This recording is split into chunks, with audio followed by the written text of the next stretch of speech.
Well, hello everyone, and welcome to another VLGA LGiU Global Executive Live Panel. 5 years of panels. Can you believe it? We're celebrating with this evening's session, or this morning, wherever you are joining us around the globe. We're going to talk about a very hot topic for local government and indeed people who work in the public sphere. Civility in public life is our topic tonight. My name is Chris Eddy and I'll be your host for this session. We have a truly global panel joining us this evening to give you some insights, perspectives and learnings from around the world into this massive issue that affects councils. How do we respond to the rise in incivility towards our elected representatives and staff, both from within the chamber and increasingly from the public? We have a lot to get through this evening, so let's kick things off.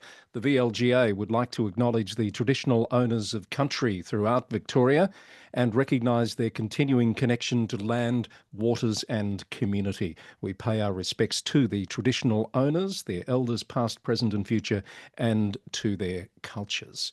I'll introduce you to our panel members in just a moment, but firstly, to say a few words of welcome, I'd like to call on Jonathan Carr-West, the Chief Executive of the Local Government Information Unit. Hello, Jonathan, and welcome. Thank you, Chris. It's really great to be here again for another one of these executive live panels with VLGA. And as you said, we've been doing this for 5 years now, so it's an amazing partnership that we're very grateful to be a part of.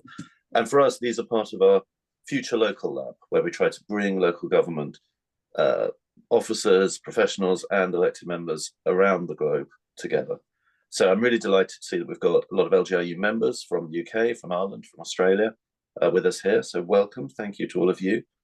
For those of you who perhaps don't know LGiU, we're a membership organisation that's been supporting local government for over 40 years now. And we've got more than 300 councils in membership across the UK, Ireland, and Australia. And one of our core beliefs at LGiU is that we need to learn from each other around the world because, and I guess this is another one of our core beliefs, we think that, we know without a doubt, some of the most innovative and effective answers to global challenges come from local government.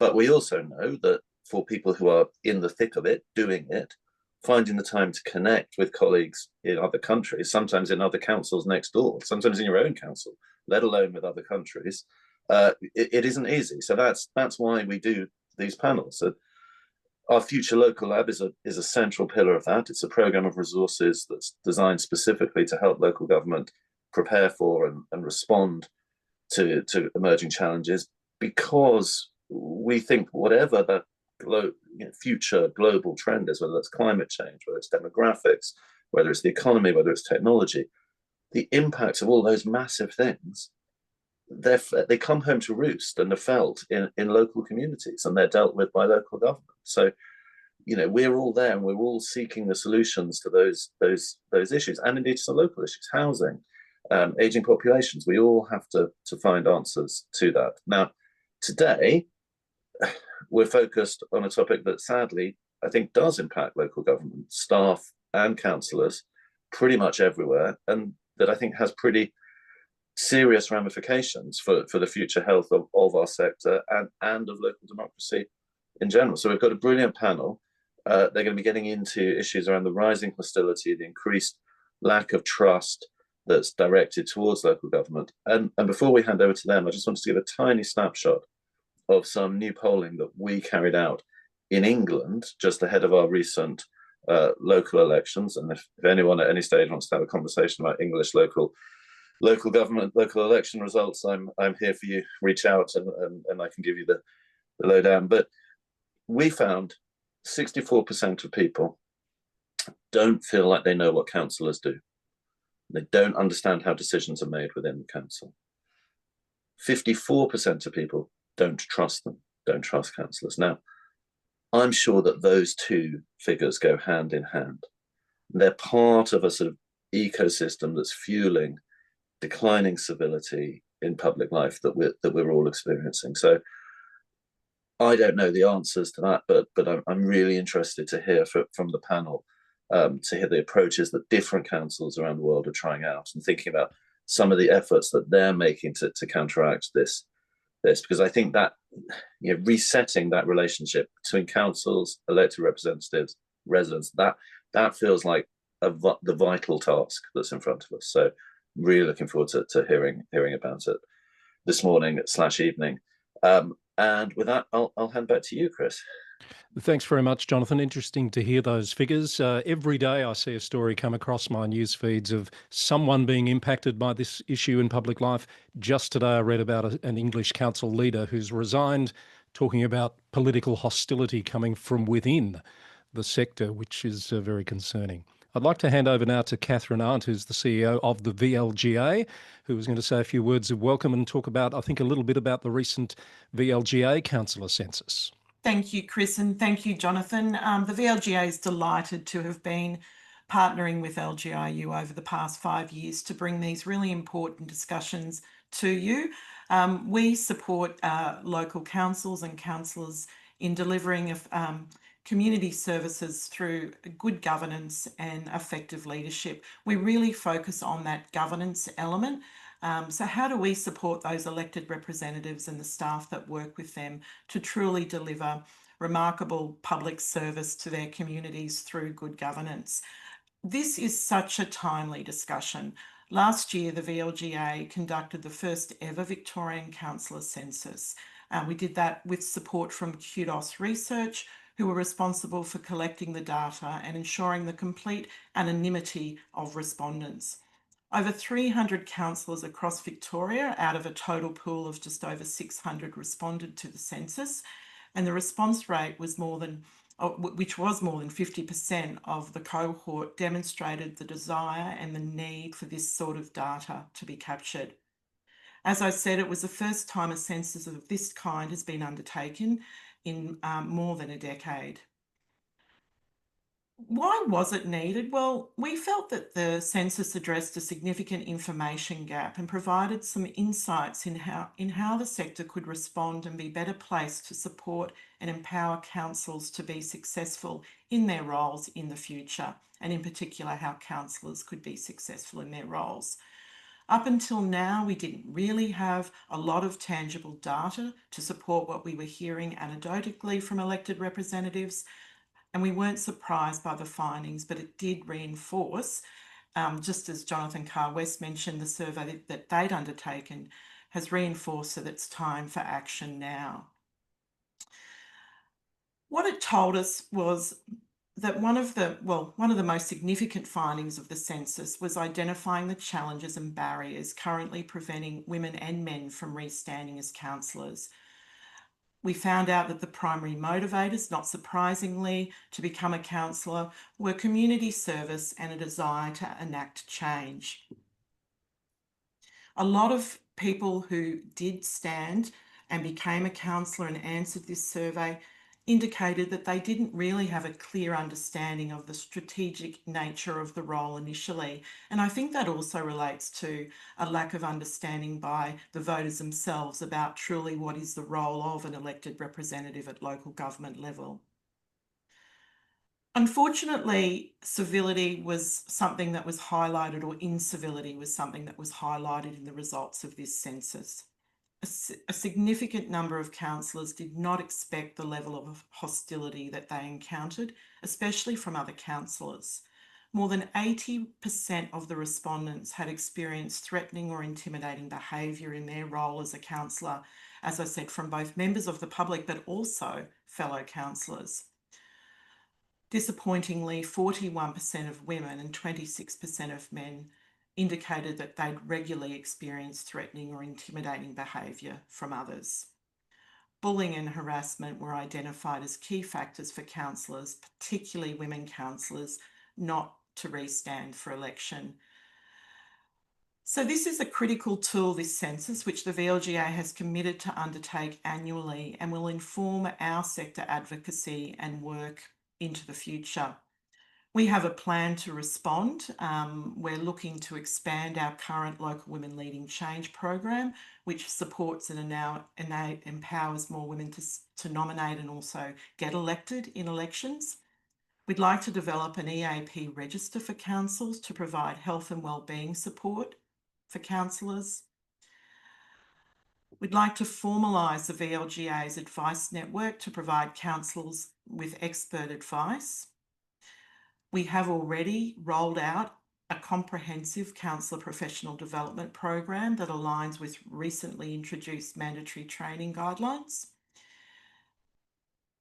We've had great success in the community leadership programs that we've run in lead up to local government elections, where potential candidates learn more about the role of being a councillor. So we're looking at expanding those programs. And as I indicated earlier, we're committed to undertaking this census on an annual basis. Thanks, Chris. Thanks very much, Catherine, for that overview, and we look forward to seeing how that body of evidence builds over time. So let's get started with our discussion and introduce our panellists. We have joining us this evening Jo Miller, who is originally from the UK, but is currently the Chief Executive of Hutt City Council in New Zealand. Jo's local government career spans 30 years at a local, regional and national level. She's been the President at the LG Professionals of New Zealand since October 2023. So Jo Miller, hello to you. Kia ora, Chris. Kia ora, everybody, and good evening from New Zealand. Welcome. We'll look forward to chatting with you in just a moment. Jacqui Weatherill is the CEO of Greater Dandenong City Council, which is located in the southeast region of Melbourne in Victoria, Australia. Greater Dandenong, as we'll hear when we chat to Jacqui, is one of Australia's most culturally diverse municipalities.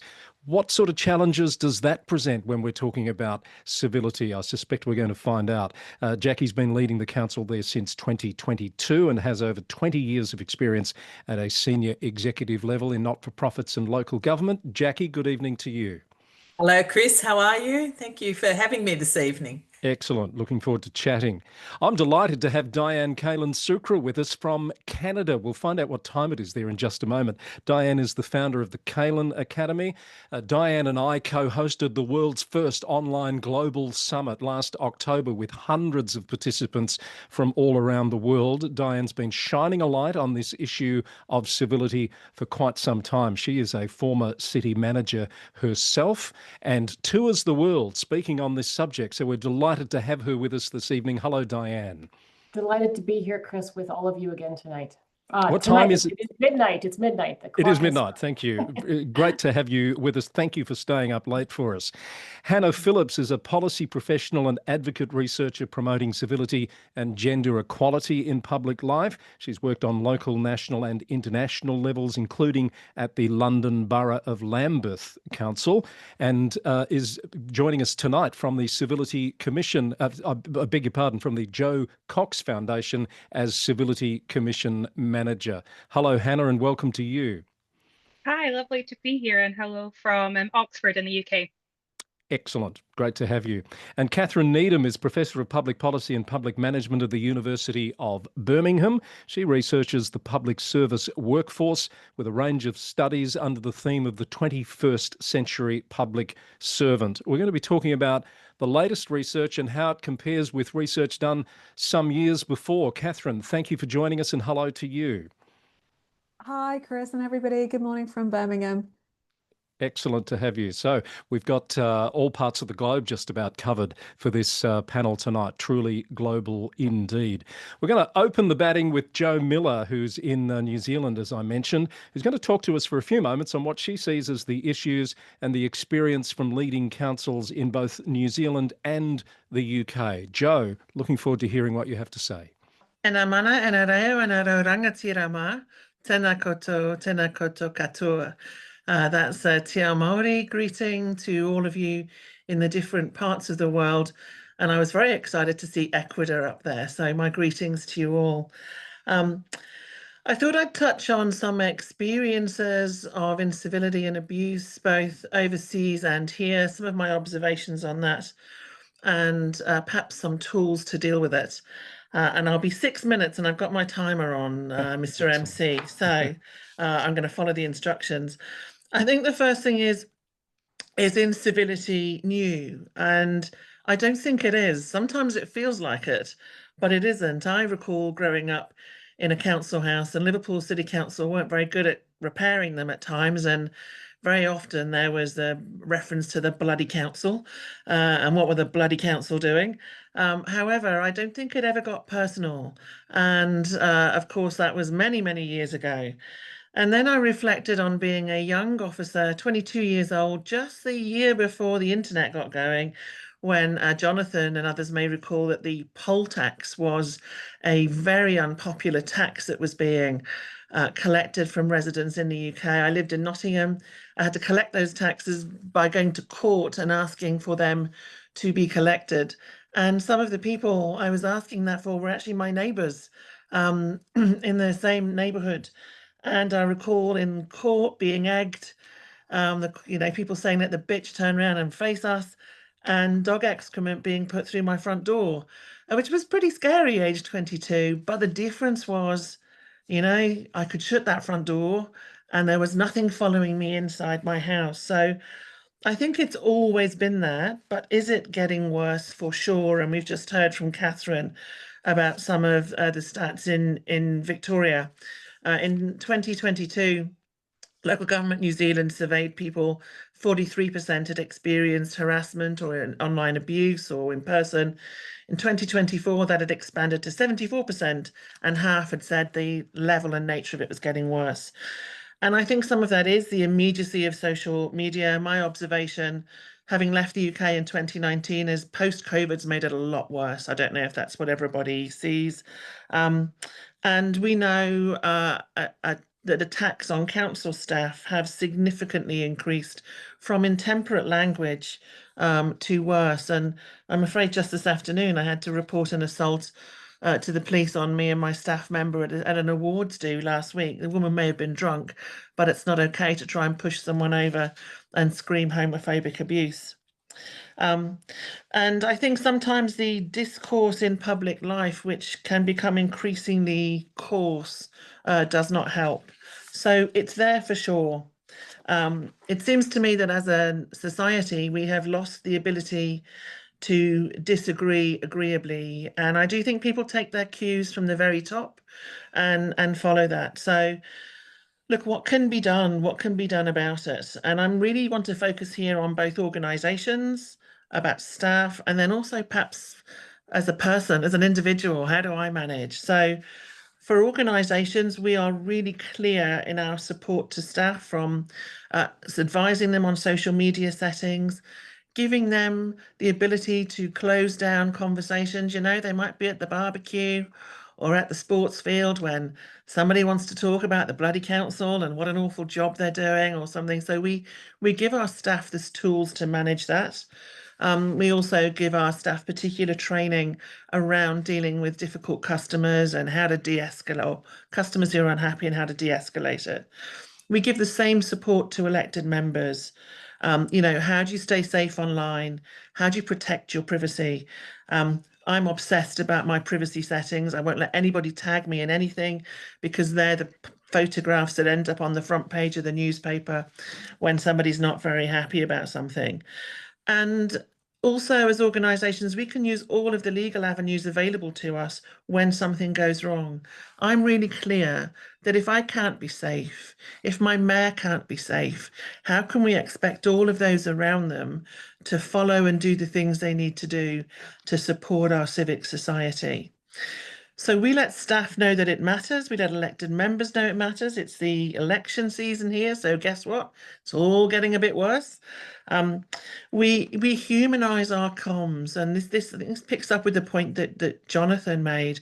We try and tell our story in words that people can understand, but also focus on real people. Quick example: landslip 2 years ago, community up in arms about they couldn't get out of their roads. The moment we talked about Ardy, who was the guy going abseiling down and fixing the landslip, it went from abuse to clap, clap, clap.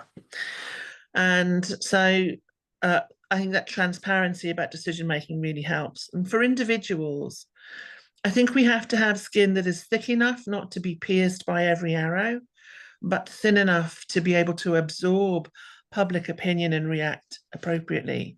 Some simple things to me: I don't answer my phone if I don't know the number. I let it go to voicemail. I said to you that my social media metrics are really high. My staff will sometimes say to me, have you seen what someone said to you on this? I call it the cesspit page. And I say to them, is it going to help my mental health? And they say no. I say, well, in which case, don't tell me. So don't think that the noise in social media is what everybody thinks. You know, find the whispers in the noise. They're just a few people. And finally, I'd say find your coping mechanism. I don't know if anybody's watched the Queen's Gambit with the chess. I don't know if you've watched that, Chris. I sure have. So she moves the chess pieces on the ceiling. Yeah. Every morning I have 3 buckets. I have my purpose bucket, I have my joy bucket, and for the polite conversation here, I have my fudget bucket. When I'm having a bad time with all this stuff, my fudget bucket fills right up and it drains my purpose. So each morning I look at my ceiling.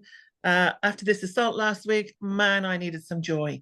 And what gives me joy is on the front line with our community organizations. So find your coping mechanism. You're not alone. And make sure you find your joy bucket and fill it up, because this is not how it needs to be. Kia ora.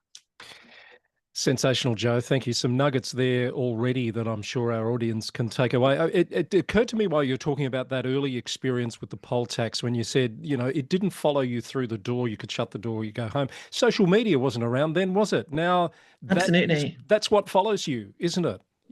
That's what follows us. And also, you know, my son, I've had a couple of issues here a few years ago. My son was 12 and he was coming in from school telling me what his mates were saying from their parents. And that's the bit that's really hard, because my family don't sign up for this. Yeah. So I think we've got to, again, explain to our families and insulate ourselves from that social media. Turn the damn thing off. All right, Jo, we'll hear some more from you, I'm sure, before the end of our session. Thank you very much for getting us off to such a great start. I want to move on to Jacqui Weatherill, who is the CEO of Greater Dandenong City Council in Melbourne. Jacqui, great to have you here. I mentioned at the outset that Greater Dandenong is one of the most culturally diverse municipalities, not just in Victoria, but I think in Australia. That's by right. any measure. Yeah. How is that in particular impacting this pervasive civility issue that elected reps and council staff members are dealing with? Does it add an extra dimension to it? Oh, most definitely, Chris. I think that as the most multicultural municipality in Australia, we have 158 different nationalities, and many of them are new migrants, refugees, and asylum seekers. And it's really important that our councillors and all our workforce need to be, you know, culturally aware and well trained in cultural awareness to deal with the complexities that come with the kind of municipality that we have. And for example, we adjust our style to suit the cultural backgrounds, but it doesn't mean accepting unacceptable behaviour. And I still think, you know, there's, as we were talking about before, there's a lot of strategies that you can adopt to educate the community about it. So you were telling me when we had a pre-session chat that some of your newest councillors are young, female, That's and right. from an Asian background in this case. They're finding it particularly difficult to deal with this stuff, aren't they? Yeah, and they're really struggling with it. I've got 2 young Asian female councillors who are under 30, and I also have an Asian background male councillor. And I actually spoke to all of them in preparing for today. And one of the young female councillors was telling me recently that she gets asked things like, "Are you the councillor? You should be home having babies. You know, you're too young. I don't want to speak to you." And she finds it very confronting. And she's only been a councillor since October last year. We've worked hard to help her with training and resilience and ensuring that, you know, she has the supports around her. But as she said to me, one night she came home from work and she'd had a rough day at work. And she listened to one of the messages on her phone, which was abusive and uncivil. And she said, I just burst into tears. She said it was just the last thing I needed at the end of a difficult day. So how do we retain the talent in our workforce, the talent in our councillors when they're being subjected to that kind of abuse? Yeah, because it's not what they've signed up for. They would not have imagined they would be having to deal with that when they put their hand up to run for council. would they? That's right, Chris. Yeah, And yeah. it's not just, it's ageism, it's sexism, and it's racism as well. Yeah, And part of it is cultural too. That a lot of people in the Asian community, you know, have a more misogynistic view, and they do believe in more traditional family values and that women should be home. But they've got to understand that in Australia, these women were all born in Australia. They're very bright, they're very intelligent, they're very well educated, and they've got a lot to offer in these roles. And they were elected by the community. Yeah. So what sort of advice do you give them, Jacqui, to deal with this? You know, Councillor Isa from Moonee Valley in the chat has made the point that elected reps can't really turn off their social media. They've got to, you know, they've got to keep an eye on it to know what's happening. They can't leave their phone off for long periods of time because they need to be contactable. So how do you advise them to manage these stresses? Yeah, look, I think there's a range of ways. I think it's about focusing on the issue and not on them. And there's simple things you can do. And I was talking to this councillor the other day, and I said, there's ways to say to someone, you know, I don't agree with you about your commentary about me that you've just made. I think the comments you made actually were misogynistic, sexist, and ageist. Perhaps we can focus on your problem with a tree outside your property and see if I can help you, like I've helped so many other hundreds of, you know, residents in this municipality. Let's focus on the problem, not who I am, and get them focused on those kind of things. If we can train them to be resilient, if we can give them wording, if we can teach them through role play and mentoring, different ways that they can successfully deal with this stuff, then that will help them. But I also think it's really important to look at roles and responsibilities. And I think at the end of the day, yes, the community does have freedom of expression. That's great. But they also have a responsibility to be civil in the way they do it.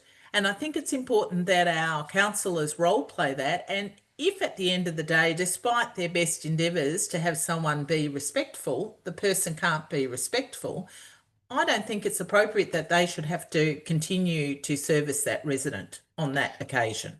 Yeah, because the fact is, some people cross a line, don't they? There's this rise of what is loosely called citizen journalists, but even some mainstream media, as we've seen play out in Golden Plains recently, where, you know, a councillor or a mayor's personal photo from being on holiday has been taken from social media and used in a negative way that's had a real impact there. How do we combat that stuff? Because we can't just stop it, can we? No, we can't. And it's happened to me, Chris. If people Google me, there is a photo of me out at an Australia Day event with a sun hat and sunglasses on. And there was a photo that I had with a councillor, and I'm in a sundress out in the park. And it was a beautiful day, and it was a festival celebration type event. And every time one of the citizen journalists uses that photo, so it's a serious issue that's going on at council, and they pull that photo out to basically make me look incompetent or, you know, disinterested. It's totally inappropriate to the kind of community issues that are being discussed. And it's misogynistic. It makes me look inappropriate. But at the end of the day, unfortunately, social media, we can't control it. No, and Joe's already talked about a strategy to not be tagged and try and be a bit more invisible in those platforms, I guess, for a better description. Some people are fighting back, though, Jacqui, and those are yet to be played out. But we've seen a mayor recently seek an intervention order. We probably haven't got time to unpack all of that, but there was one other thing I just wanted to explore with you before we move on to our next speaker, and that's the impact on staff working in local government. Because you tell me some people are actually opting out because of this dynamic that's at play, and good people are being lost to the sector. That's right. I think in a diverse community, many of our community are under a lot of pressure. They're new to Australia. They've got a lot of pressures. Some of them have been victims of torture or trauma. We have a lot of homeless people in Dandenong. We're a very disadvantaged community. And so many of the people who come in and seek assistance at the council office, for example, don't necessarily have a good understanding of what level of government they're talking about. Government is just government.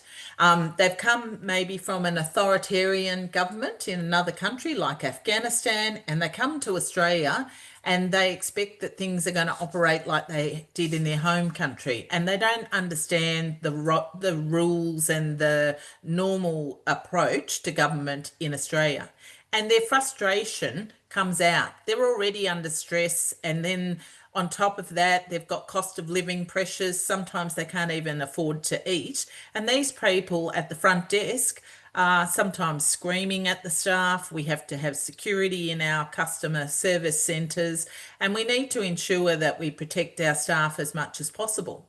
But even with all the cultural awareness training, good education, good community engagement, great signage in our areas in multi-language, all the things that you would expect that Catherine was talking about before that we can do, even with all that, some staff just find resilient enough to dealing with that in the front desk environment.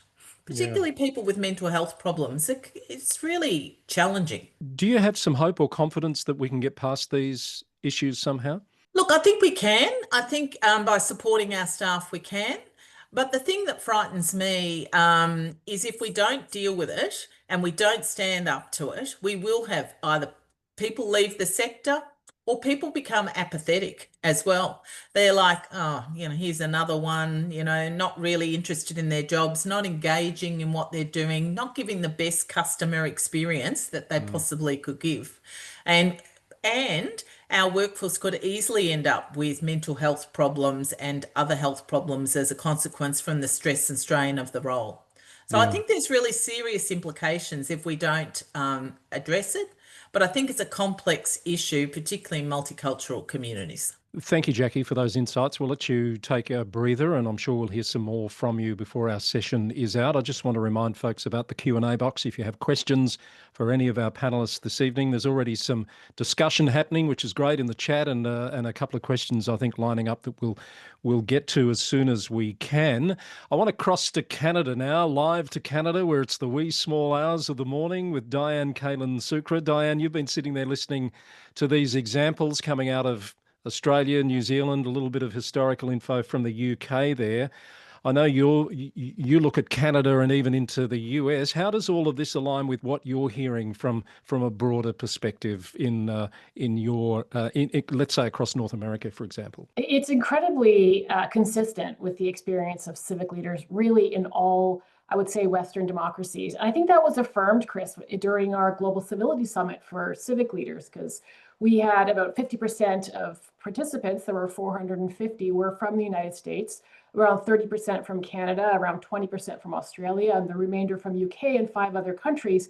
And the statistics that came out when we polled people were within single-digit percentage points between those countries. So similar to the poll results we've seen presented this evening for you, 81% of civic officials found that the impact of incivility on their local governments was disruptive or very disruptive. And about half said that they experienced acts of incivility frequently or constantly. And what was really alarming was that 20% of civic leaders said that their family members were targeted in the course of their work. But before I want to talk a little bit about how some of the developments, political developments since that Global Civility Summit that have happened in the United States and Canada that may actually be impacting these same countries, because incivility anywhere is a threat to civility everywhere. And because of this global world, there is the trickle-down incivility that comes, that we all share. I just want to briefly acknowledge what Joe and Jacqui were saying. When Joe talks about it's really important, it's true. Incivility has been with us forever. It is a constant battle to cultivate the garden of community, to become a self-governing people, to master the art of living and working well together. And what has happened, I think, to a large extent, is that it was primarily those who were more socially vulnerable that would have experienced the same type of incivility 20, 30, 40 years ago, either because you're new to town, or you're a vulnerable young woman, or you're from a different, from a different place, or there's something else that distinguishes you. What's different today is that everyone is subject to incivility. It doesn't matter how long you've lived in your community, it doesn't matter how great your service is, it doesn't even really matter what your record is. And so, and at the same time, we have some, it is absolutely true, the increasing levels of diversity, the social media, the, COVID was definitely an intensifier and a catalyst. And, toxic political figures are also catalysts. However, there are two even deeper sources, I think, that we probably don't want to, we may get some more time to get into. And I think it has to do with the breach of the social contract. The fact that, the stagnant wages, the increasing taxes, the lower service delivery. And this is what's happening in all Western democracies. And what we're seeing is that we have declining levels of trust in democracies and increasing levels of trust in autocracies around the world. So, it's definitely affecting us at the local government level. And so since we had our summit, it's been around 6 months, and there was the election of President Trump. And, obviously many people are emulating his style of leadership. And then there were the executive orders that got issued that, cut federal programs and funding directly to local government, creating all kinds of uncertainty and, desperation from governments local governments in terms of how they were going to respond to this. And then, of course, there was the popularity and the concern with DOGE, with the Department of Government Efficiencies. So we've always had a problem in the public service of not being sufficiently respected or understood. But now we have this supercharging of anti-government sentiment and disdain and expressions of contempt against public servants that is, very, very concerning.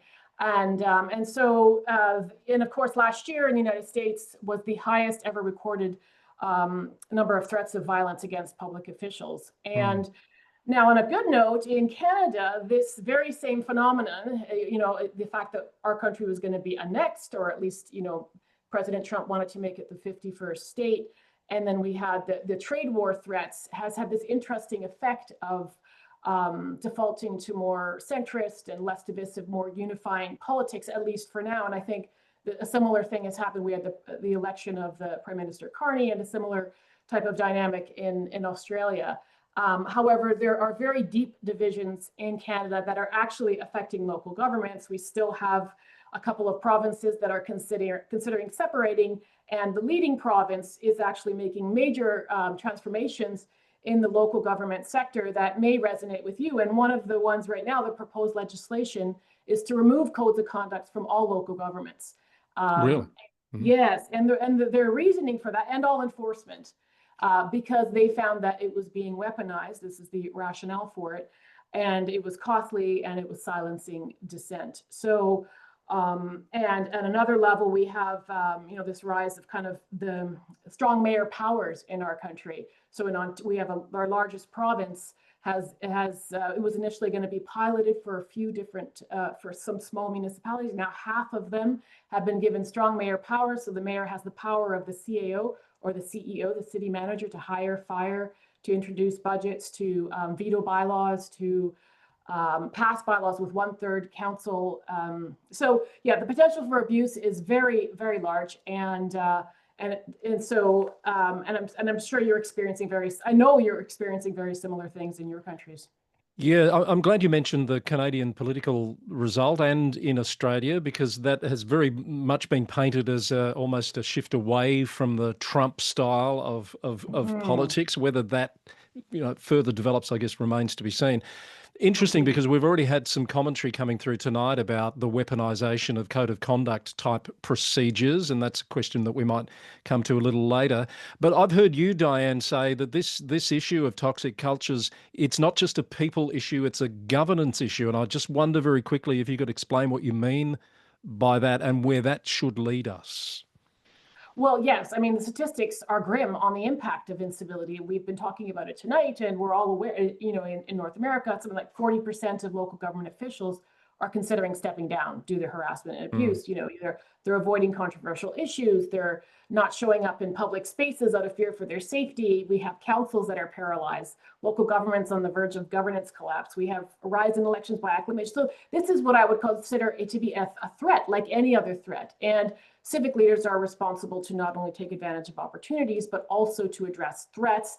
And I see this as like a risk management issue. So I see it as a primary responsibility of civic leaders to identify the problem, diagnose where their culture is in their community on the spectrum of culture, because there is a spectrum, and to treat it. And for that, I have a roadmap for renewing civic culture, but essentially both within the local government and in the community to develop a culture risk management plan, because the threat of incivility is that serious, and then ultimately repeat it because culture, the very word culture actually comes from the Latin word cultura, which means to cultivate. So it's something that we have to continually cultivate until we can have the type of culture that can support good governance and democracy. We do need to get to our last couple of speakers, but I just do want to ask you about this code of conduct stuff that we've talked about today, and efforts to curb by using those reforms, conduct and procedural reforms. You've argued culture change is what is required and it can't just be legislated. So what does that lasting civic culture transformation actually look like? Oh my. You want the short answer or the long answer? Preferably the short answer, but the meaningful answer. It essentially involves civic culture transformation. I mean, legislating civility is costly. It's exactly as we've experienced it, and I think that some of the reforms that we're seeing, like the community civility initiatives or bridging divide, anti-polarization initiatives, the deliberative democracy experimentations, the experimentation with different democracy innovations, the need for civic education being so central. And this is a big innovation happening in the United States. We have there's some local governments, there's one in California that has 3 civic academies run out of its city hall, one for citizens, one for high schoolers, and one for its frontline staff. And because they're seen as kind of agents of the local government to spread the word. And also for local governments and their associations, as we're doing today, becoming more outspoken about and demanding those boundaries and setting the standard for civil conduct in our communities. All right, Diane, take a pause there, and we will definitely come back to you, because I can see there's some questions that are going to be right up your alley when we get to audience Q&A. I want to call on Hannah Phillips now to join us, who's going to talk about the work of the Civility Commission, what it does and its role in encouraging respectful politics. Hannah, over to you. Thanks so much, Chris. And it's just been great to hear what everyone else is saying, and a lot of what I'm going to say really chimes with the discussion so far. So I'm going to talk a little bit about the Joe Cox Civility Commission work, and really interested to hear people's questions and reflections. But I've also got a timer, so I'll stick to time to ensure we've got some time for questions as well. For those of you who might not know about the Joe Cox Foundation, the Joe Cox Foundation is a charity that was set up after Joe Cox MP was tragically murdered in 2016. And we work on issues that Joe was passionate about. You might have heard of the Great Get Together, which is coming up in June, which is part of our Stronger Communities work and our flagship event to bring together people in communities who might not normally get together. And then a big part of our work in the last couple of years has been around respectful politics. And the main project in the respectful politics work is the Joe Cox Civility Commission. And broadly, our work advocates for the implementation of recommendations to address the problem of violence, abuse, and intimidation of elected representatives on all levels of government in the UK. And obviously, very importantly, including at all the local levels of government.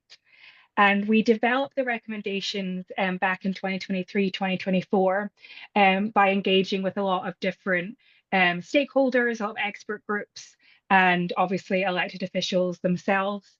And in 2024, in January, we launched our call to action recommendations. And this year we did a kind of update, which I'll talk about. I want to talk a little bit about the problem. I don't think I can kind of briefly run through this because a lot of this has already been said, and the audience will know this know the problem very well, but I just want to kind of give an overview about where we're coming from in terms of how we're understanding, this problem of violence, abuse, intimidation, and harassment in politics. So something that has been quite concerning, and some of the other panelists have kind of touched upon, is more and more the problem has become normalized. It's not that abuse never happened before, but a lot of politicians, and particularly their staff, like local government officers and staff and members of parliament, told us that dealing with abuse was just kind of part of their job now. And that's something we're quite concerned about, this normalization. And this kind of quote from the former MP Heidi Allen about, nobody in any job should have to put up with this type of abuse. And Heidi Allen, as many other MPs in recent years, cited abuse as one of the reasons that she no longer is serving in elected office. Another part of the problem is that it takes a range of forms. So it's not just about online abuse, even though that is incredibly important, but particularly on a local level, we found in a lot of our conversations that there was, in-person abuse, shouting in the street. I think this example kind of shows, the property damage of a racist image being painted on the wall, and then posters being defaced and a tire slash. So it's a really kind of range of forms, and that's something we're obviously very concerned about. And again, I don't have to tell all of you that this is a problem about that impacts all levels of government, and particularly, as has been said, impacts that willingness of councillors to stand again or for people to enter politics in the first place. And of course, as already been said, we are very concerned with the group-based inequalities, and a lot of kind of more recent research is showing that there is a real concern among kind of equal participation. So this quote is from, or this piece of research was from members of Scottish Parliament, with a lot of them had feared for their safety, and that increased when you look at the women members of Scottish Parliament. Our recent piece of research by the Alan Turing Institute found that women and men who are active in social media, there's big gender differences about how comfortable they are to share their political opinions online, with I think it was three quarters of women uncomfortable sharing their opinions online. So again, that has real implications for kind of equal political participation. And of course, as we really talk about this issue as impacting democracy, it impacts the people who are already serving, their staff and their families, as has been already been said, and it puts off people that might have come into politics in the first place. Kind of stat that really stands out to me is from Girl Guiding UK, who do a girls' attitude survey, and they found that over a third of girls were put off by doing certain jobs, including politics, because of the abuse that high-profile politicians get online. And again, that's really concerning about the kind of pipeline of democracy. So we wanted to try and address this issue. So we launched our kind of call to action, and the recommendations in our call to action were partly to strengthen the work that is already, really good work that's already been happening. As a lot of you will know, after the tragic murders of Jo Cox MP and Sir David Amess MP in 2021, Parliament and police have really taken on more resources to protect MPs. And this year was the first, or last year was the first year in which there were more security support for local elections as well. And there now is a specific police support for local government elected representatives that's just being rolled out.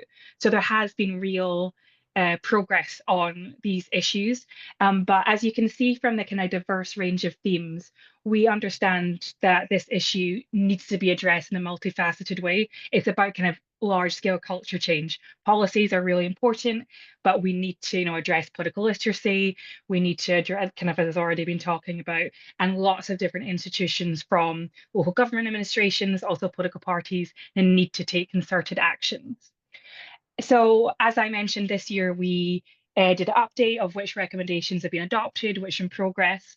So I'll go through these briefly.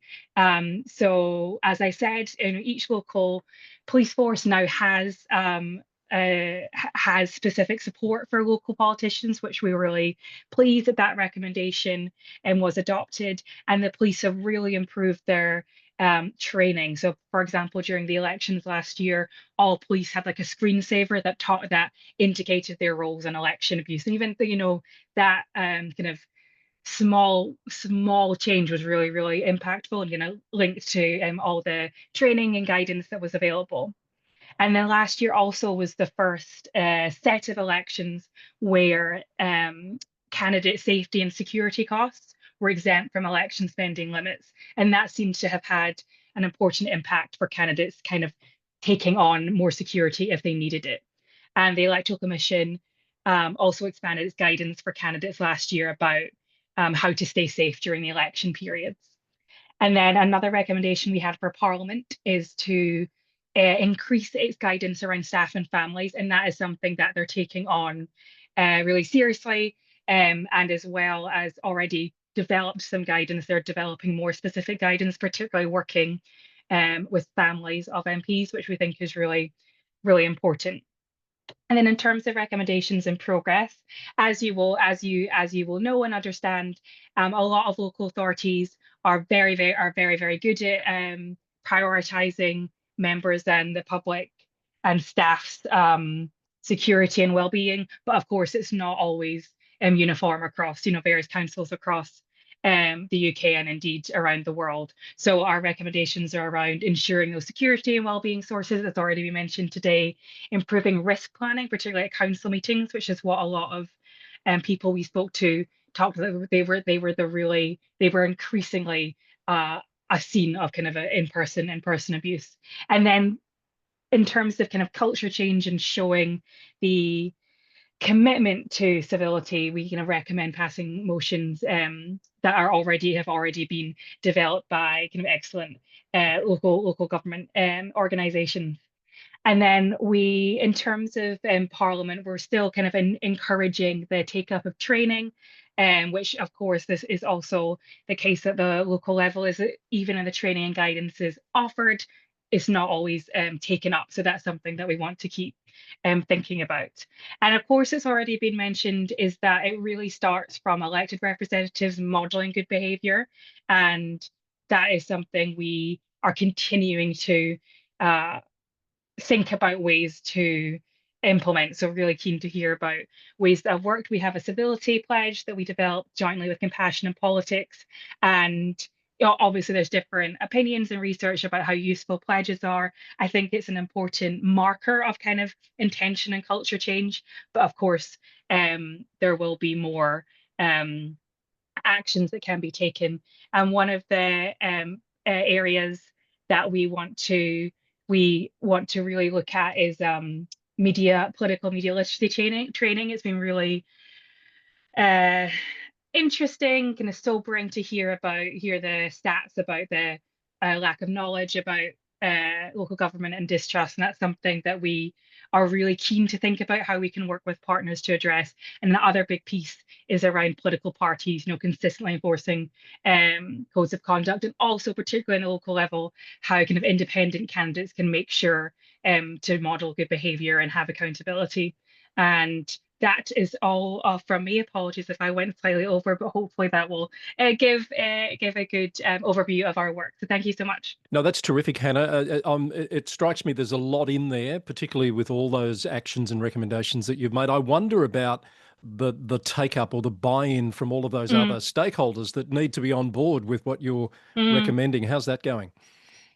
Yeah, so something we were really clear about was when developing the recommendations, it was a very collaborative process. So by the time the final report came out, no one was surprised. They had kind of co-created the recommendations, and we were careful, kind of thoughtful about creating recommendations that kind of strengthened the work that was already kind of happening. So, the police were already thinking about ways they could develop their training.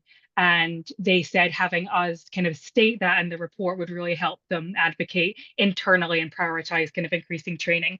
So we had recommendations that were not easy to implement, but where there was already kind of existing buy-in. And then there are areas that we went a bit further. So for example, like the mandatory training for elected representatives, we know that that's quite a high ask because, you know, elected representatives aren't employees, so you can't necessarily force them, but we kind of wanted to have that in there as a, you know, a suggestion or a push to kind of have that take up. So I would say overall we've had really good buy-in. I think the area where we're working on is with political parties, because we, particularly last year when we were trying to keep encouraging the adoption of some of these recommendations, it was quite a tough year because of all the elections. So we're working with political parties now, and they are actually, a lot of them are looking kind of at refreshing their codes of conduct after the election and doing kind of reviews about that. So it's hopefully a good time to kind of encourage political parties and others to think about how to kind of improve civility and so on. Indeed, I'd love it if we had time to get into where you see that going with Reform UK starting to influence a lot of councils, because there's some pretty disturbing developments coming out of some of those early messages. But if we've got some time, we might come back to that for your thoughts. Let's get Catherine Needham in as our last speaker, and then we'll see how we can tidy this up with some Q&A and some follow-up commentary. Catherine is involved in some research into the life of the 21st century public servant and councillor, and you've got a body of this research, I think, over a decade or so now, Catherine, that you can share some insights with us. Yep, thanks, Chris. So yeah, a lot of our work has been around looking at relationality in public services, and we particularly focused initially on officers and others working in local public service systems, and looking at kind of relationships as the intervention and recognising the power of good relationships. I want to focus particularly on what we've done with elected members, so with councillors, and looking at really the difference between some original research we did on the 21st century councillor published in 2016, and then an update that we've had recently because of a feeling from our partners, which included Local Government Association, that it's been a very turbulent decade in public life, and we really wanted to kind of see how issues like the COVID pandemic and some of the kind of other factors which have been prevalent in the last 10 years had really changed things. So we did a new round of interviews up in the northwest of England with different types of councillors. And I mean, I think the COVID pandemic still looms large. I think somebody mentioned earlier that this has been a kind of perhaps a watershed in terms of behaviour, but I think that, combined with some of the public service austerity that we've seen, has made this a very difficult decade. So we've seen that kind of austerity really hitting hard on our public services.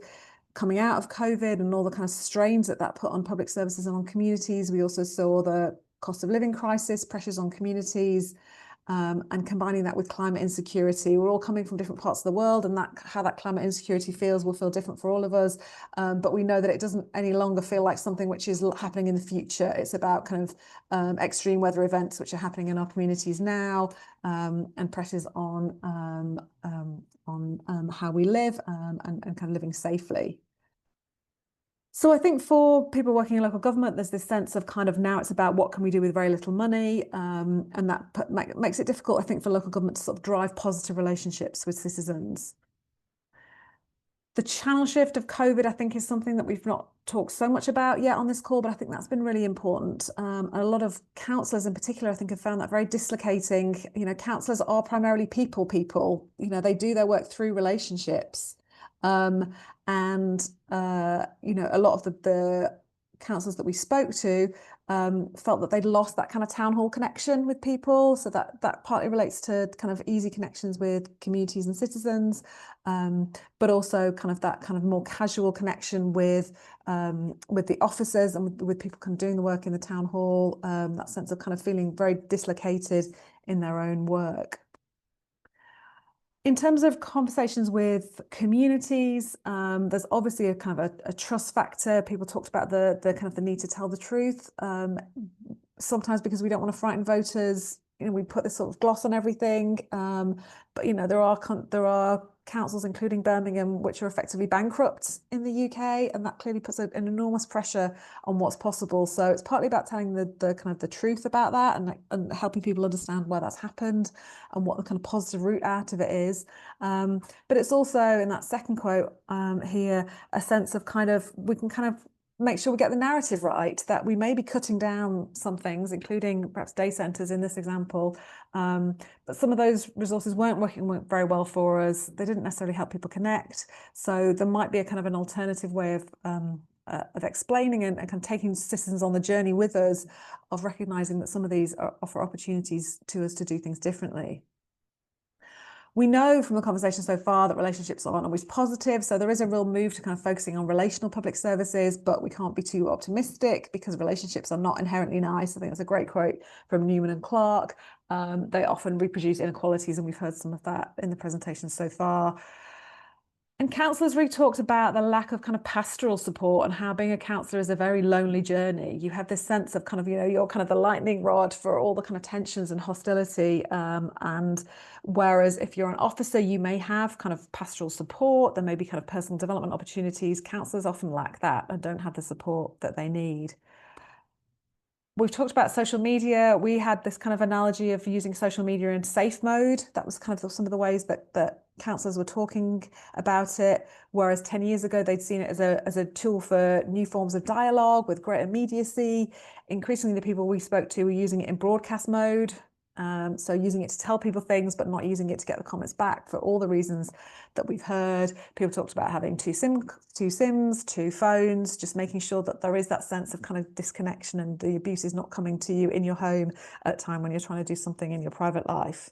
And as others have said, there's a gendered element to this. So we spoke to councillors who'd had to take out restraining orders against people. The trolling and hostility online was a huge issue for people, putting people off becoming councillors. And several other councillors we spoke to were in either formal or informal networks with other women around kind of mentoring and support about how to get through this. We've got issues in the UK where councillors' addresses are still published online. And that's something that we're hoping to see a legal change to, but that clearly undermines people's sense of kind of feeling safe in their own homes. So I think we're really keen on recognising that there are some great potential that we can do through focusing more on councillors' potential and the people doing it well, working relationally. Some of that's about more honest communities, more honest conversations with communities, but also recognising that relational work is hard, that we need to give councillors support, that councillors are often having to explain very difficult circumstances to communities due to the financial context. We think there's more that councillors can do. An area I'm interested in, adult social care. We think that councillors can be doing more in their communities to really build on the latent power that they have about connecting people into informal forms of support rather than necessarily into formal services. But often councillors don't have the personal development opportunities in order to kind of build those skills, and I think that's an area that we can really address. So I'll leave it there. Thanks. Thank you, Catherine. Some really interesting insights there. I'm struck by that 10 years ago, it doesn't feel like it's that long, social media was fairly new, and there was, I think your words were, there was an optimism about it, and we've really done a complete about face on the way we view how it can and should be used in that 10 years, haven't we? Yeah, absolutely. And, you know, I think it's become much more mainstream. So I suppose perhaps when we were doing the original research, it was something that, you know, some councillors were really into and some were very wary of. One of the things that COVID has done is improve everybody's technical skills. That, you know, there's lots of councillors now jumping on a Teams call who would never have dreamed of being able to do that before the pandemic. That's all good. So that, you know, and kind of seeing the value of something like Facebook as a form of communication. But yeah, a real kind of sense, as we've heard from the other speakers, that these are not channels through which you get well-informed, helpful, supportive conversations, and that we need to be very wary of them.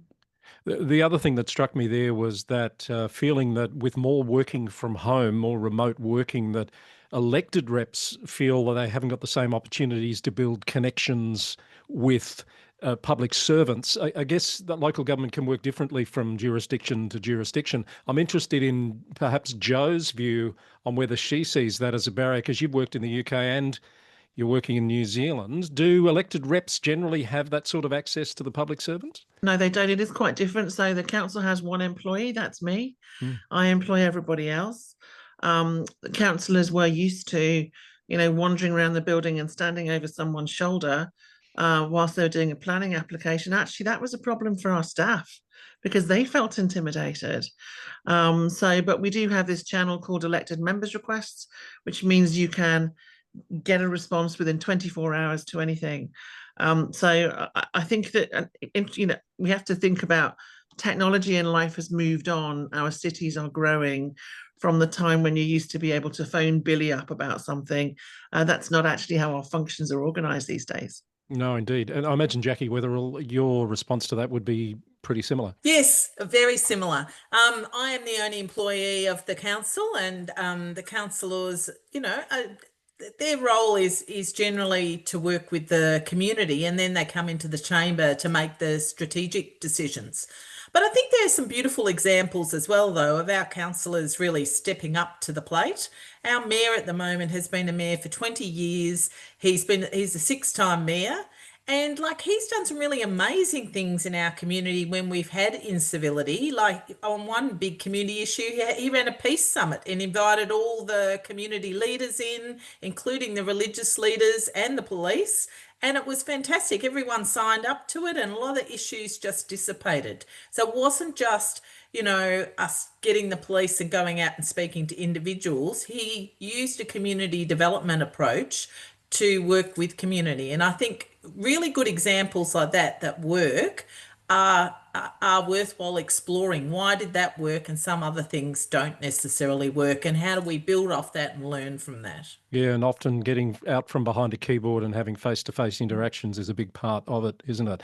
Catherine Arndt, I want to bring in as the co-host, usually, of these events, Catherine, for Q&A section. I think you've been carrying the load, Chris, but I'll come in now, and I just want to thank all of the panellists for sharing their experiences and also going through the work and their experiences in the, truly global jurisdictions that you all come from.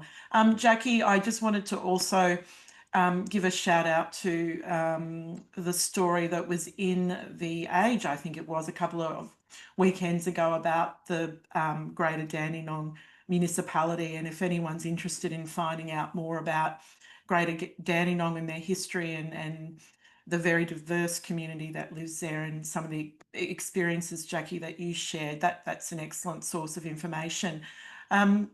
Great idea. Yeah. Look, so much to talk about. I just want to say that everything that we've heard tonight is entirely consistent with the work that the VLGA has been doing. We've just completed a 4-year research project with La Trobe University and Melbourne University, looking at the political trajectories of women in particular, but it did survey men as councillors. All of the findings that you've shared with your various bits of research came through in those research papers and a lot of academic publications that have come out of that research. Similarly with the census, I was really interested, Diane, I think you were the one who talked about it being a risk management issue, this issue of incivility in civic life. I know recently when I was in discussions here in Victoria with our local government minister's office, I also shared with them the results of the VLGA census and said, look, if I were the state government or central government, as they're referred to in the UK, I'd be really concerned that there is a level of government that is created through state legislation where there are traumatised, because that's what the results were showing us, elected representatives. What can we do collectively to manage this risk? Some of the examples that we heard, I think there was talks about civic education programs and investing in those, investing in health and wellbeing, employee assistant type programs to support elected representatives, but also officers. So again, there's some of the initiatives that we've identified coming out of our census work. Lots of questions in the chat. I think one, Hannah, you touched on in your presentation, which was a comment or a question around whether political party endorsed candidates would help reduce some of these behaviours that we're seeing in the chamber. And I think you spoke about that when you talked about providing, well, I guess the assumption is that if you're a politically endorsed candidate who goes on to be elected, that there's been a vetting process of some kind, and you've signed up to your own party's code of conduct in relation to that. Hannah, you talked about then the need to support those independent candidates who may not have gone through those similar processes. So I'm not sure if I've answered the question in the chat, but happy to open it up to the panel. Catherine, if I can comment on that, one of the differences I found moving from the UK to New Zealand is in the UK, most people stand through a political party. And I've worked in councils that were sort of very hung with no, overall control there. Two things actually there, you were able to get people to focus on what they agreed on rather than what they disagreed on, but the party machine could handle the discipline. In New Zealand, everybody says there's no party politics in local government. Don't you believe it? It's there all the time. Everybody just hides. But there isn't that party machine to be able to manage their own people, which can make life a bit more difficult, but we just have to work in a different context. Yes, I think that's a really interesting comparison. And I do think the I guess the political party machinery can be double-edged. Like a lot of the people we spoke to, criticized, regardless of which political party they were from, criticized their political party for not implementing the disciplinary process as effectively.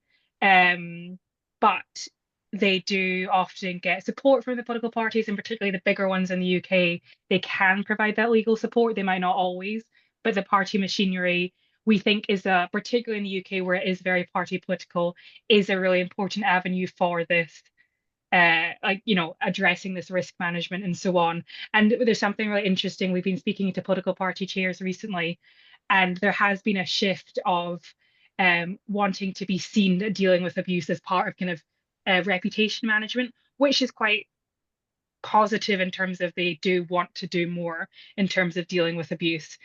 It is the right thing to do anyway, but it's also part of that reputational risk management. But I would say that political parties, yes, they can be very important, but it comes with challenges as well. But yeah, very important space to keep working on. Thanks, Hannah. I think Catherine would like to add to that as well, and then Diane. Yeah, I've been puzzling over this question since Paul put it in the chat earlier, because I think it's a really interesting question. I mean, in terms of performance, you could look at some really well-led, well-led cities that seem to be thriving, and with strong kind of Labour leadership, often in cities, and some others which really aren't. So it seems like the kind of the variable is not necessarily the strong role for party, or the long tenure of a party. You see very bad behaviour between party factions in some areas. So there's something about the culture created by the party leadership. I think that's the really crucial thing, not whether party's there or not, because parties can behave well and behave badly, and they can lead well and lead badly. Yeah, I'm just concurring with Catherine's point, and Canada happens to be a beautiful test case for you all. We don't have political parties in local governments, and in fact, it's seen as a good governance measure because introducing party politics would make it ideological in theory, and would make people reflect less on the actual issue at hand and more on party discipline and winning for their team. I mean, this is the thinking. So there's been a lot of resistance it's one of our provinces is now introducing political parties in the two largest cities, again, to acknowledge what I think it was Joe that was saying, everybody knows there's political parties and they're actually operating, so let's just name them, right? So I think it's more about the leadership and how those parties are operating than it really is about, it's not, in all cases, having political parties wouldn't necessarily be a good thing. Can I jump in while we're on the subject of parties, and this might be Hannah, or this might even be Jonathan to respond to this one. I have been watching with interest how Reform UK has become a controlling force for a number of councils in the UK. I think one of the biggest in Durham, I think I might be right in saying. And messaging that's coming out that they're renaming council departments and refusing to undergo any sort of training that suggests that all people should be treated equally. Does this have the potential to undermine the sort of work that you're trying to do, Hannah, through your foundation? I think we will see exactly how it develops. I think it's something that obviously we and others are looking at, and because Reform is a political party, we would still expect and encourage the recommendations around candidate screening and modelling good behaviour that have not necessarily always been followed. We are, as a kind of cross-party organisation at the Jacqui Foundation, we really are keen to engage all political parties. And yeah, I think it will be interesting to see what happens at local level and the national level in terms of the, rhetoric, but also the actions. And I think it will be interesting to see what the kind of actions are, because right now it's still very current, and it's a lot of rhetoric, and we'll see in terms of what happens in terms of actions and governing. I think that will be the test. Yeah, I don't know if Jonathan or Catherine have other thoughts on that kind of from a UK local government perspective.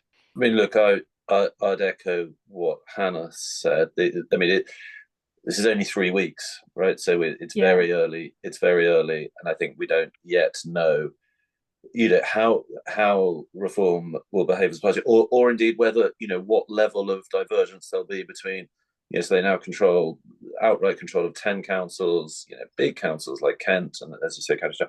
Now, will they adopt the same approach in each of those places? We don't even know that yet. So I think it is early. It is early days, but I guess what I would say is, look, these people have stood for election and been elected, and they have the right to implement their policies within the frameworks of the legal duty of the council, as any other party would do. And I think we have to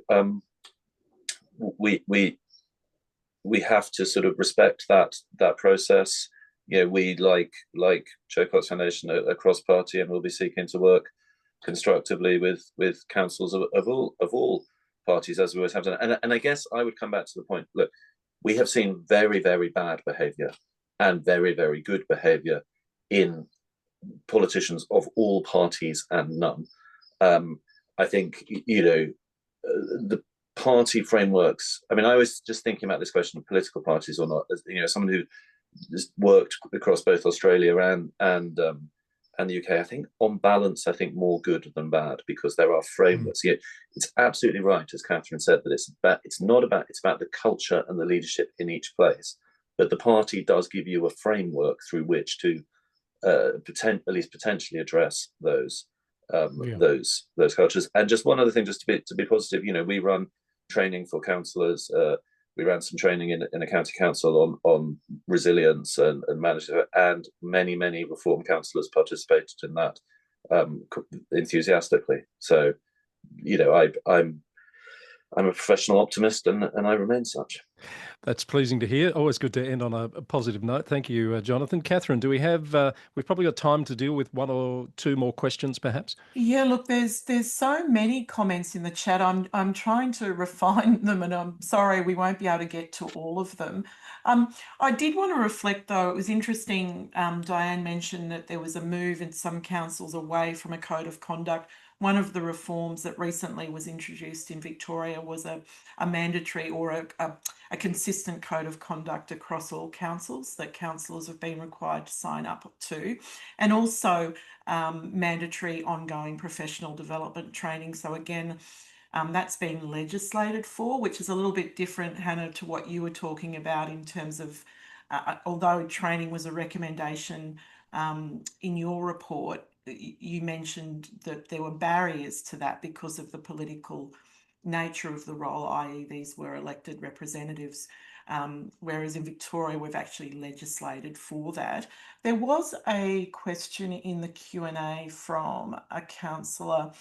There were a couple of comments about the weaponisation of codes of conduct, and the question was for Hannah again: were there any legislative measures that can effectively address harassment and abuse, perhaps where behaviour is lower risk than threats to safety? Yeah, it's a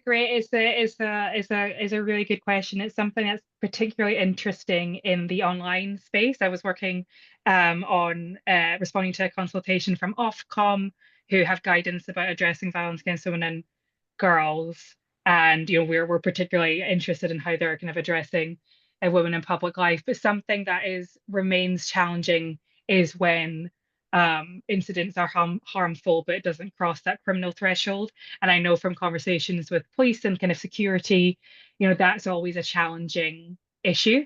And I guess I think part of that is, that is really good to hear about the kind of legislation around training codes of conduct. That might be something. And again, coming back to political parties, I guess they have strong codes of conduct. If you are harassing within the political parties, they should take that seriously. And that could be something that local government does as well. And in terms of, even if they don't have this specific duty of care, that they have for other employees. So I guess the short answer is like yes, but it is challenging in terms of figuring out exactly what the best mechanisms are. And I wonder if I could just quickly come back on the question about police, if that would be okay. Please do. Because I thought the kind of reflections in the chat about that some, cultures or communities might not respond well to police involvement. And I think that is a really important point. And a lot of the elected representatives we speak to, don't want police at their surgeries. And there's a real balance between kind of that openness, accessibility, and the kind of risk levels. So it's something that the kind of police and security forces are increasingly aware of.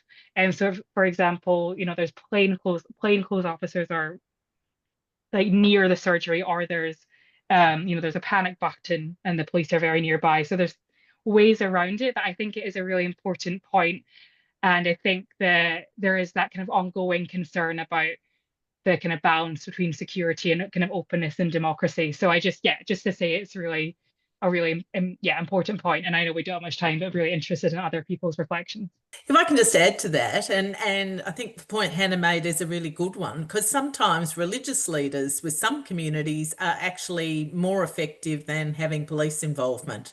So it's really understanding the cultural norms, some of the influences in those communities, and how we get better behaviour in terms of civility. So yeah, I think it's not one size fits all. It depends on the situation. Thanks, Jacqui. It occurred to me, harking back to something Diane said earlier about moves to remove codes of conduct. It's a bit on a par with moves in the US to defund the police and not have them at all, isn't it? It's a rather extreme reaction. So you don't have to comment on that. It's just a passing thought. Catherine, we might wrap this up. I was just thinking, unless you've got one last thing, I do want to just whip around the panel and ask for maybe a little positive takeaway to finish on. Are you okay for me to do that, or did you have something? Absolutely. I think a positive is a good way to end this conversation. So I might just come to you firstly, Jo. I did ask the question of Jacqui earlier, whether she had hope or confidence that we can work our way through these. Have you got a positive little takeaway perhaps you could share? Because I think some of your nuggets have already been adopted by people from earlier today. Oh, yes, I have. Look, it's still a privilege to be an actor in people's lives, and it's a privilege to serve. I have seen our communities begin to police their own social media rather than and that's why I say don't respond to confected outrage. Just deal with, that's one of my favorite phrases, confected outrage. Mm-hmm. Deal with the real issues that are there, and you will find that communities will police themselves. And my final nugget is when I get all this stuff, as these social media people going bananas, I take back control by imagining them naked, typing away in a frenzy, and then I don't think about what they say about me. I just think, oh my goodness, I would hate to be those people. Take back control. It's a public service is beautiful. You've reminded me of one of my earliest pieces of advice when I used to work in television, and occasionally you'd sort of you'd get the giggles about something. You'd be laughing, and my old boss used to say, whenever that happens, just imagine that you're sitting there naked and people are not going to be that amused, and it stops the laughter straight away. Diane, a positive takeaway from you? Well, I think a positive takeaway would be that you know, culture deteriorated, political culture deteriorated to get us to this point, which means we can also turn the tide in the opposite direction. And in fact, there is research that shows that the tipping point for cultural transformation is only 25%. So if you can get 25% of the people in your community or on your council or in your city hall to advocate for different norms, for better norms, for greater civility, for a revived way of living and working well together, you can tip the dominant culture in your favor. And organizational culture can change within 5 years, and community culture can take up to a generation, but it's doable. Okay, that gives us some hope for the future. Thank you, Diane. Hannah, anything to add? Yes, on that culture change can happen. And I think something I haven't said but often say when I'm talking about our work with the Joe Cox Foundation is that we work on these issues of respectful politics and addressing abuse in politics, not actually because of the way that Joe was murdered, but because of the values in which she lived and her vision for respectful politics. And everyone who knew her talks about that. She loved a political debate, and it's about debating well and debating rigorously. Yeah. And she really believed in democratic institutions, and that kind of vision values really keeps me and kind of our community going.